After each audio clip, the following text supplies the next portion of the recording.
Patawad kung tinulungan ko mahalal si BBM bilang Pangulo ng ating bansa. Today, I have peacefully accepted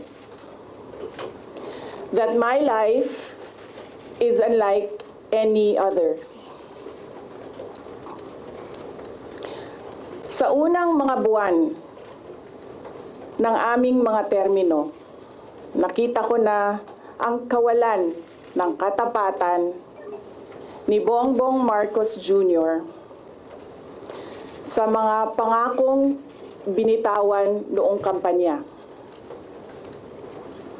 pati na sa kanyang sinumpaang tungkulin para sa bayan.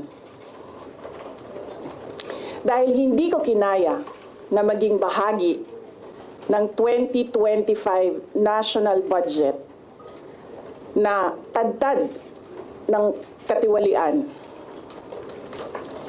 pinili kong umalis sa kabinete kahit alam ko na mula pa noong 2023 na ang magiging kapalit ay ang aking impeachment. Mga kababayan, humihingi ako ng paumanhin.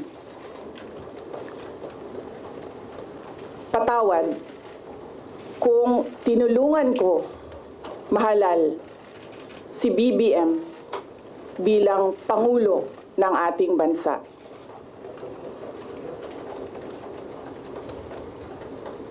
Patawad kung hanggang ngayon ay marami pa ring Pilipino ang nalulunod sa baha ng dahil sa malawakang korupsyon. Patawad kung lantaran ang pang-aabuso ng ating mga institusyon para sa pansariling interes ng mga politiko. Patawad kung patuloy ang pagtaas ng presyo ng mga pangunahing bilihin habang nananatiling kapos ang kita ng bawat pamilya.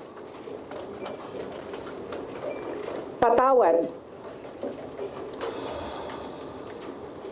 kung wala man lang tayong tunay na seguridad sa pagkain. Patawad kung may nagkakasakit at binabawian bigla ng buhay dahil sa kakulangan ng maayos at epektibong healthcare system.